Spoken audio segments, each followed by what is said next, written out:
a novelist, essayist. Her novel Habit of Foreign Sky is on the shortlist for the inaugural Man Asian Literary Prize. She teaches on the MFA in creative writing at Vermont College. And I like this sentence in the self-description. She inhabits the flight path along New York, Hong Kong, and the South Island of New Zealand. So, Xuxi, over to you. Thank you. In thinking about the question of who gets left out of the modern literary marketplace, I thought it would be useful to think about it not just in terms of publication, but in the sense who gets noticed, who gets read, whose books appear in the bookshops around the world. Because there's, and when I say the international marketplace, I guess I'm talking about that English language marketplace. And what I thought I would do, and the question of democracy will also come up here. What I thought it would be useful to do would just take sort of a case study approach. So I'm just going to look at Chinese authors, principally for my paper, and at the end I'm going to say a little bit about the Booker Prize as well. And in looking at Chinese authors, I wanted to look at the question of some books in translation, but I won't focus totally on those because that will be covered tomorrow, but also the Chinese authors who write in English, because there's an increasing number of those.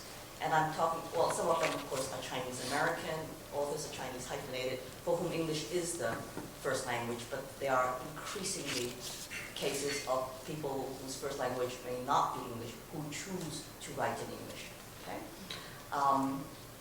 And you know, their works are getting published. You'll notice, of course, the opposite isn't true, even though a lot of people these days are rushing to study Chinese. It's being published in Chinese isn't quite as hip or international yet. Okay. That may change. Right. So here are 3 translations that were internationally published and got some attention. Lust Caution by Jiang Ailing, and the original Chinese publication was in 1979, and the English translation in 2007. So it took only near 28 years. Red Sorghum by Mo Yan, Chinese appeared in 1987, the English in 1993. That took 6 years.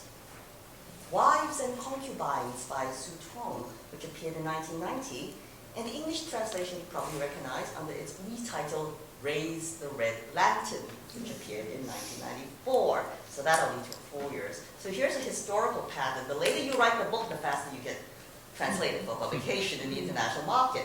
But it's actually the other pattern that's interesting, that as soon as the film appears, which is what happened in every single one of these cases, that's when you're rushed into translation.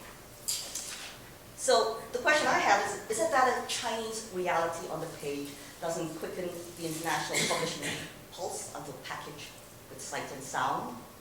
Or is this simply good business sense to invest money only in a proven thing? See, all 3 authors were already major literary figures when their Chinese titles were published. And yes, I've chosen selective examples, but chances are you might recognize these titles, if not necessarily the authors. See, our global English language is sort of like that. It prefers linguistic and cultural familiarity. Lust and Red Lanterns, the ones that trump the sorghum, I think. And perhaps 2 more of you have seen the films and have read the books. But what about other translations? Because Beijing has long published translations of contemporary Chinese literature under the Panda imprint. And these books are actually quite difficult to find unless you search in the corners of bookstores in Beijing and Shanghai. And the authors remain relatively unknown because the distribution is limited. Now, I spent many years of traveling into these cities and going to the bookstores and coming up with piles of them just to make sure I could at least have a range of it. Then in 2000, the Nobel Committee decided it was time a Chinese writer won the award, and suddenly Gao Xingjiang's Soul Mountain, in a rapidly published translation, became the must-own doorstop of the international reading elite.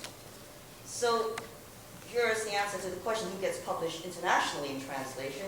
If you exile yourself in Europe and win the Nobel Prize, only then will the publishing world finally take notice, because sales are guaranteed. You can call me a cynic, but who does get published, and more importantly, noticed, has a lot to do with where you are and what you write about.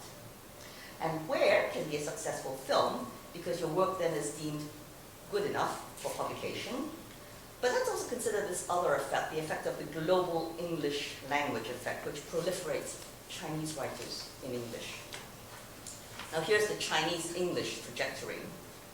1975, Maxine Hong Kingston's The Woman Warrior. I think anybody who has studied sort of Chinese American literature, that's one of those standards in the literary canon.